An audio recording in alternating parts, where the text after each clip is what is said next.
Olen Emilia Palojärvi, 22 vuotta, asun Helsingissä ja opiskelen ammattikorkeakoulussa myyntityötä ja yliopistossa metsäekonomiaa. Päädyin näyttelemään Radio Millenniumiin, koska voitin valtavan hienon valokuvakilpailun, missä pääsin poseeraamaan Ceylonin kanssa. Silloin kun sain kuulla, että olen voittanut kilpailun, niin olin aika yllättynyt, koska mun mielestä se kuva ei ollut kovinkaan kummonen, mutta kyllä se tosi hienolta se voitto tuntui.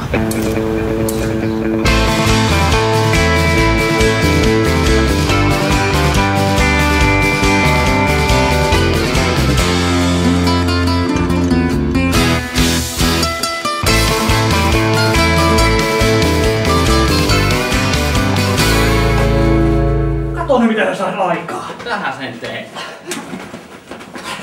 Kuvauspäivässä jännittää kaikkein eniten ehkä se, että mä näytän aivan urpolta telkkarissa. Kun mä kohtasin noita näyttelijöitä tässä päiväaikana, niin kyllä mä jännitti aika paljon, koska mä ajattelin, että ne osaa kaiken ja ne ei mokaa ikinä ja sitten, että mä varmasti mokaan koko ajan. Että kyllä se jännitti ja eniten ehkä jännitti sitten Heidin tapaaminen, koska mulla oli sitten Heidin kanssa se toinen kohtaus tossa. Moi. Eli sä oot siinä vessakohtauksessa? Joo. Ja puvustus meni kans ihan okei, paitsi aluksi oli ensin liian pieni paita ja liian isot kengät, kun ne mulle tuotiin. Mutta sitten onneksi sain pienemmät kengät ja isomman paidan, niin sai sitten vaatteetkin mahtumaan tosiaan päälle. Sitten mä pääsen kanssa siellä ihan Radio Millennium studiolla käymään tuossa päiväaikana, katselen niitä paikkoja pörräämässä siellä, että missä siellä kuvataan.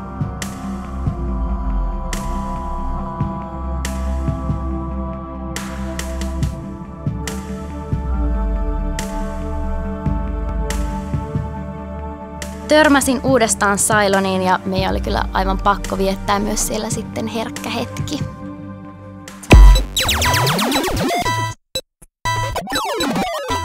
Tämmönen jäi mieleen, että se Tero-näyttelijä, joka siis näyttelee tuottajaa, niin sillä on aivan joku pakkomielle hiuksista. Nyt oli yksi karva huonosti, täytyy korjata se. Eli koko päivän ajan piti vähän väliä laittaa tukkaa uudestaan. Ja jos oli vähänkin yksi hius sortuva sinne tai tänne, niin se oli aivan katastrofi. Tero oli sitä aivan hermoromahduksen partaalla suorastaan, jos tukka oli huonosti. Tuossa on nyt yksi hius ihan väärin. Voitaisiko korjata se? Sitten keskellä päivää tämä Juha Lahti halusi mut viedä vähän syrjään pitämään mulle terapiaa, koska ehkä hän sitten aisti, että mä jännitän jonkun verran. Niin päästiin tosiaan pitämään tämmöistä terapiatuokioa. Voitko kertoa, että mitä eläintä sä ajattelet sit, kun sua lyödään?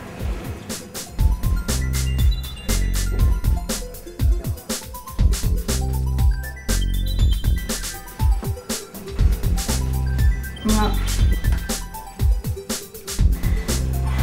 Ehkä laiskiaista. Joo. Se on ehkä hyvä, koska sä et saa olla liian innokas. En tosin sitten tiedä, että oliko siitä ihan hirveästi hyötyä, mutta terapiaa nyt on kuitenkin sitten saatu. Se taisi olla enemmän terapiaa Juhalle kuin mulle itselleen.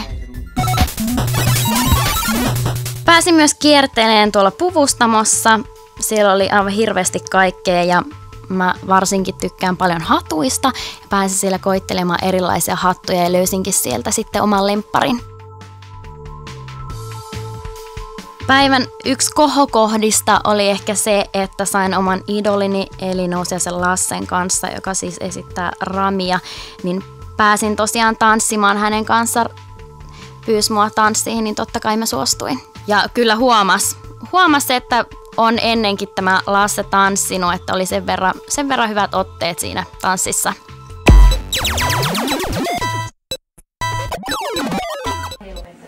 Joo, ensimmäisessä kohtauksessa mä siis työnsin niitä kahvikärryjä ja sitten siinä pojat nujakoi ja sain sitten siinä samassa rytäkässä imukupista päähän. Ja kun sain se imukupin osuman, niin kyllä se välillä sattui ja oikeastikin, joten ei tarvinnut ihan näytellä koko aikaa. Päivän toinen kohtaus oli vessakohtaus ja siinä haastavinta oli se, että osaan painottaa oikein mitä-sanan, mutta siinä onneksi Heidi auttoi. Oletko sä näytellyt paljon? En. Okei, no mä opetan sua. Eli se sun repliikki mitä? Mitä? Mitä? Ja toista vaan, mitä? Mitä? Eli kuvittele se mielikuva, kun ovi avautuu ja sä oot vessassa. Ja sitten mitä? Mitä? Toi oli ihan sika hyvä. Mitä? Niin kun tiedätkö, sä oot ihan shokissa, sä oot siinä kusella tai paskalla, sä istut siinä ja sitten yhtäkkiä joku avaa sen oven, niin mitä? Mitä? Tai siis näyttelijän työhän perustuu just mielikuviin, että sä just niin kuin mietit, että mä oon nyt kotona ja nyt mä saan olla ihan rauhassa täällä ja sitten yhtäkkiä joku tulee avaa sen oven niin kuin kesken sun intiimin hetken. Niin. Hei, come on! Portti! Oot sä portinvartija? Mitä? En! Rakastan Radio Millenniumia, koska näyttelijät ovat aivan ihania, uskomattoman ammattitaitoisia ja koko tuotantotiimi on varmasti aivan loistava. Ja Radio Millennium on sillä tavalla mun mielestä ennen näkemätön Suomessa tekee ihan omanlaista sketsiohjelmaa. Ja Radio Millennium on siinä mielessä myös erikoinen, koska on niin monessa mediassa mukana, eli ihan telkkarissa ja radiossa ja netissä, niin on ihan oma luokkaansa.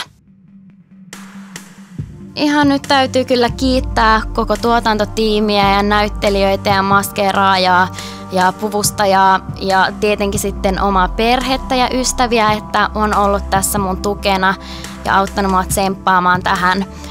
Ja totta kai mun pikkusisko on ollut kovasti tässä mukana auttamassa mua esimerkiksi harjoittelemaan noita mun repliikkejä. Täytyy kiittää myös koulukavereita, jotka on varmasti myös tämän menestyksen myötä sitten tukena koko tällä mun Kieletähtiin. Ja haluan myös kiittää sitten talonmiestä ja mun rakasta serkkua Minttua ja sitten myös mun koiria, jotka auttaa tähän stressiin ja jännitykseen. Myös kaupan kassa, sieltä lähikauppaan terveiset ja ratikkakuskia, että pääsin myös tänne perille ja spinning-opettajaa, että olen kovassa kunnossa täällä.